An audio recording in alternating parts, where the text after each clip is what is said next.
మాజీ ప్రధాని ఇమ్రాన్ ఖాన్ జైల్లో మరణించారని వదంతులు వ్యాపించడంతో ఉద్రిక్తత నెలకొంది.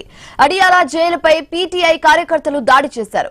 వేల మంది జైలును ముట్టించేందుకు ప్రయత్నించారు.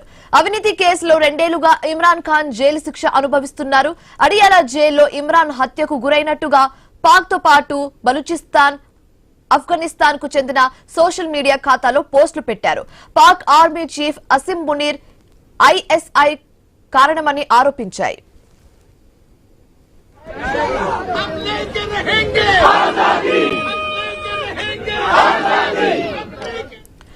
గత వారం ఇమ్రాన్ ను చూసేందుకు జైలు వద్దకు వెళ్లిన పోలీసులు అనుమతించలేదని ఆయన ముగ్గురు సోదరమణులు ఆరోపించారు. తమపై దాడి చేశారంటూ ఆందోళనకు దిగారు. 71 ఏళ్ల వయసులో ఉన్న తనను జుట్టు పట్టుకుని ఈడ్చుకెళ్లారని నోరిన్ నియాజ్ పంజాబ్ పోలీస్ చీఫ్ కు లేఖ రాశారు.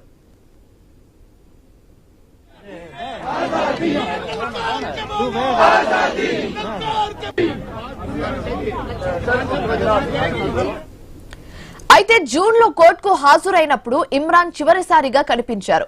ఇమ్రాన్ ఎక్కడున్నారనే దానిపై ఇప్పటి వరకు పాక్ ప్రభుత్వం ఎలాంటి అధికారిక ప్రకటన చేయలేదు.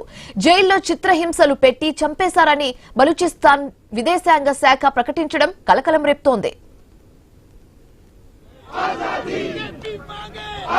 हम आपके सामने ये एक कारकुन पीटीआई के खड़े हैं जिनकी एक टांग कट गई थी, तो ये देखें कि ये भी इन्हीं का शिकार है और ये कहते हैं मैं फिर भी आऊंगा, मैं एक टांग पे भी आऊंगा।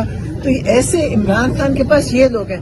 आपने बाकी जमातों में देखा होगा कोई ऐसा ना जज्बा है ना ऐसी चीज है।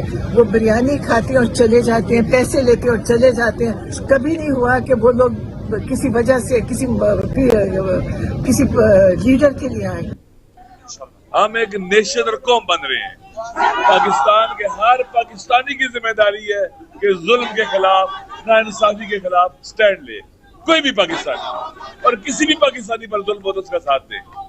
इस वक्त हमें मजलूमों को जालिमों के मुकाबले में इकट्ठे होना होगा।